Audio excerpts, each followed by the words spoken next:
ವಿದ್ಯಾರ್ಥಿಗಳೇ, ನಮ್ಮ ಇವತ್ತಿನ ಒಂದು ಕ್ಲಾಸಸ್ ಒಳಗಡೆ ಬಿ.ಎಸ್.ಸಿ ನರ್ಸಿಂಗ್ ಮತ್ತು ಜೆ.ಎನ್.ಎಂ ನರ್ಸಿಂಗ್ ಅಭ್ಯರ್ಥಿಗಳಿಗೆ ವಿದ್ಯಾರ್ಥಿಗಳಿಗೆ ಮೊದಲನೇ ವರ್ಷದಲ್ಲಿ ಬಯೋಕೆಮಿಸ್ಟ್ರಿ ಅಪ್ಲೈಡ್ ಬಯೋಕೆಮಿಸ್ಟ್ರಿ ಅಂತ ಇದೆ. ಈ ಒಂದು ಅಪ್ಲೈಡ್ ಬಯೋಕೆಮಿಸ್ಟ್ರಿ ಒಳಗಡೆ ನಾವು ಇವತ್ತು ಡಿಸ್ಕಷನ್ ಮಾಡ್ತೇವೆ. Introduction of biochemistry. ಬಯೋಕೆಮಿಸ್ಟ್ರಿ ಅಂದ್ರೆ ಏನು, ಓಕೆ. ಸೊ ಆಮೇಲೆ ಬಯೋಕೆಮಿಸ್ಟ್ರಿಯಲ್ಲಿ ಯಾವೆಲ್ಲ ಬ್ರಾಂಚ್ಗಳು ಇರ್ತವೆ, ಮತ್ತೆ ಯಾಕೆ ನಾವು ಬಯೋಕೆಮಿಸ್ಟ್ರಿಯನ್ನು ಓದಬೇಕು, ಓಕೆ, ಇದರಿಂದ ಇಂಪಾರ್ಟೆನ್ಸ್ ಏನಿದೆ ಅನ್ನೋದ್ರ ಬಗ್ಗೆ ನಾನು ಡಿಸ್ಕಷನ್ ಮಾಡ್ತಾ ಇದ್ದೀನಿ. ಅಭ್ಯರ್ಥಿಗಳೇ, ಚಾನಲ್ಗೆ ಹೊಸಬರಾಗಿದ್ರೆ ನಮ್ಮ ಚಾನಲ್ ಸಪೋರ್ಟ್ ಮಾಡಿ ಸಬ್ಸ್ಕ್ರೈಬ್ ಮಾಡ್ಕೊಳ್ರಿ. ನೋಡಿ ಅಭ್ಯರ್ಥಿಗಳೇ, ಈಗಾಗಲೇ ಏನಂತಂದ್ರೆ ನಾನು ಮೈಕ್ರೋಬಯಾಲಜಿ ಇಂಟ್ರೊಡಕ್ಷನ್ ಕೂಡ ಕೊಟ್ಟಿದ್ದೀನಿ, ಮತ್ತೆ ನರ್ಸಿಂಗ್ ಇಂಟ್ರೊಡಕ್ಷನ್ ಕೂಡ ವಿಡಿಯೋ ಮಾಡಿ ಹಾಕಿದ್ದೀನಿ. ಅದಕ್ಕೆ ನಮಗೆ ನಿಮ್ಮ ಒಂದು ರಿವ್ಯೂ ತಪ್ಪದೆ ಶೇರ್ ಮಾಡಿ. ಆಮೇಲೆ ಈ ಒಂದು ವಿಡಿಯೋದಲ್ಲಿ ಏನಂತಂದ್ರೆ ಬಯೋಕೆಮಿಸ್ಟ್ರಿ ನಮ್ಗೆ ಎದಕ್ ಬೇಕು ನೋಡಿ. ನಾವು ಕಾಮನ್ ಆಗಿ ನಿಮ್ಗೆ ಒಂದು ಎಕ್ಸಾಂಪಲ್ ಕೊಡ್ತೀನಿ. ಒಂದು ಟ್ಯಾಬ್ಲೆಟ್ ಅನ್ನ ನಾವು, ಒಂದು ಮನುಷ್ಯ ಅಂತಂದ್ರೆ ಒಂದು ಲಿವಿಂಗ್ ಆರ್ಗನಿಸಮ್, ಹೌದಾ? ಇದು ಟ್ಯಾಬ್ಲೆಟ್ ನಾನ್ ಲಿವಿಂಗ್ ಇದೆ.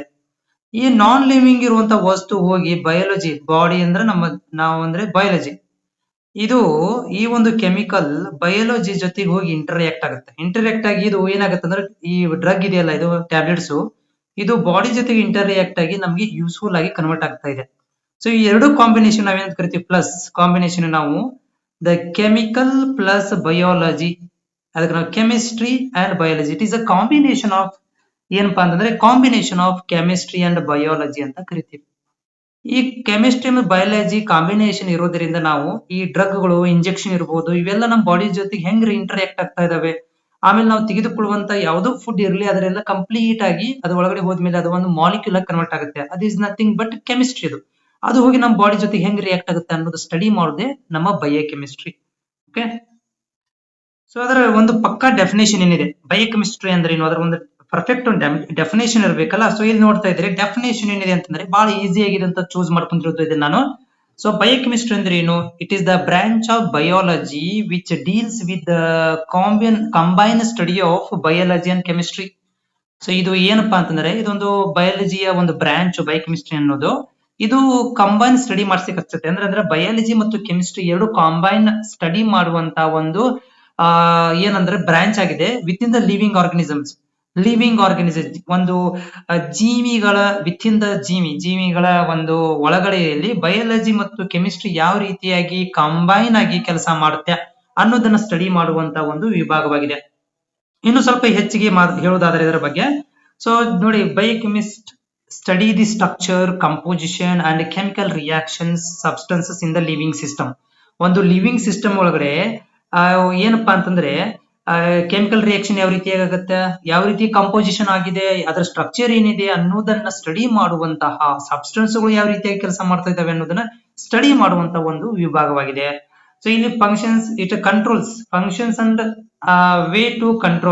ways to control the arouse the separate branches of biology when the scientists are combine the biology in organic, inorganic, physical, chemistry. So ಇಲ್ಲಿ ಏನ್ ಮಾಡ್ತಾ ಇದಾರೆ ಅಂತಂದ್ರೆ ಸೈಂಟಿಸ್ಟ್ಗಳು ಸ್ವಲ್ಪ ಡೀಟೇಲ್ಸ್ ಆಗಿರ್ತದೆ. ಏನಂದ್ರೆ ಯಾವಾಗ ಬಯಾಲಜಿ ಬಗ್ಗೆ ಸ್ಟಡಿ ಮಾಡ್ಲಿಕ್ಕೆ ಸ್ಟಾರ್ಟ್ ಮಾಡಿದ್ರು ಅವಾಗ ಅವ್ರಗಳಿಗೆ ಸೊ ಈ ಒಂದು ಡೀಪ್ ಆಗಿ ಹೋದಾಗ ಅಲ್ಲಿ ಎದರಿಂದ ಅದರ ಸ್ಟ್ರಕ್ಚರ್ ಗೊತ್ತಾಯ್ತು. ಆ ಸ್ಟ್ರಕ್ಚರ್ ಎದರಿಂದ ಆಗಿದೆ, ಕಂಪೋಸಿಷನ್ ಗೊತ್ತಾಯ್ತು, ಅದ್ರಲ್ಲಿ ಏನಾಗ್ತಾ ಇದೆ, ಕೆಮಿಕಲ್ ರಿಯಾಕ್ಷನ್ ಅನ್ನೋದನ್ನ ತಿಳ್ಕೊಳಕ್ಕೆ ಅವ್ರು ಏನ್ ಮಾಡಿದ್ರು, ಮುಂದೆ ಹೋದಂಗೆ ಆರ್ಗ್ಯಾನಿಕ್, ಇನ್ಆರ್ಗ್ಯಾನಿಕ್, ಫಿಸಿಕಲ್ ಕೆಮಿಸ್ಟ್ರಿ ಅನ್ನೋದನ್ನು ಕೂಡ ಅವರು ಅರ್ಥ ಮಾಡ್ಕೊಂಡ್ರು ಸೈಂಟಿಸ್ಟ್ಗಳು.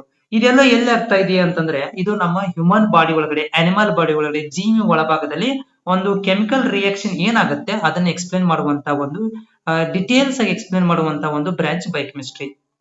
ಇಲ್ಲಿ ಬ್ರಾಂಚಸ್ ಆಫ್ ಯಾವ್ದೆಲ್ಲ ಬ್ರಾಂಚ್ ಇದಾವೆ, ಬ್ರಾಂಚಸ್ ಆಫ್ ಬಯೋಕೆಮಿಸ್ಟ್ರಿ. ಹಂಗ್ ನೋಡಿದ್ರೆ ಬಹಳ ಬ್ರಾಡ್ಲಿ ಇಲ್ಲಿ ನಾವು ಒಂದಿಷ್ಟುಗಳನ್ನ ಹೇಳ್ತಾ ಇದೀವಿ. ಹಂಗ್ ನೋಡಿದ್ರೆ ಬಹಳ ಬ್ರಾಂಚಸ್ ಗಳಿದಾವೆ. ಸೊ ಒನ್ ಇದೆ structural biochemistry.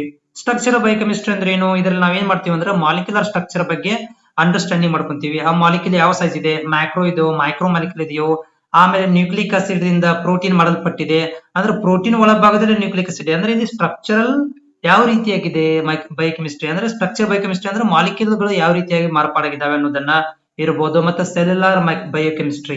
So cellular biochemistry ಅಂತಂದ್ರೆ ಹೆಂಗೆ ಸೆಲ್ ಒಳಭಾಗದಲ್ಲಿ ಸೆಲ್ಗಳು ಎನರ್ಜಿಗಳನ್ನು ಸಿಂಥಸಿಸ್ ಮಾಡ್ತವೆ, ಅವುಗಳು ಹೇಗೆ ಸ್ಟ್ರಕ್ಚರ್ ಇಂಟಿಗ್ರಿಟಿ ಆಗಿದೆ, ನ್ಯೂಟ್ರಿಷನ್ ಹೇಗೆ ಸ್ಟೋರ್ ಮಾಡ್ತವೆ, ಹೇಗೆ ಯೂಸ್ ಮಾಡ್ತವೆ ಅನ್ನೋದನ್ನ ಸೆಲ್ಯುಲಾರ್ ಬಯೋಕೆಮಿಸ್ಟ್ರಿ ಅಂತ ಕರಿತೀವಿ.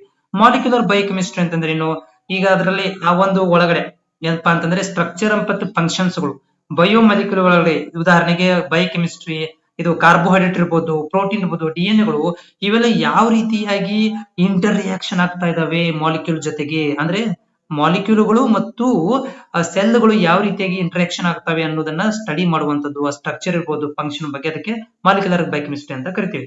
ನೆಕ್ಸ್ಟ್ ಇನ್ನೊಂದು ಯಾವ್ದಂತಂದ್ರೆ ಮೆಟಾಬಾಲಿಕ್. Okay, metabolic biochemistry.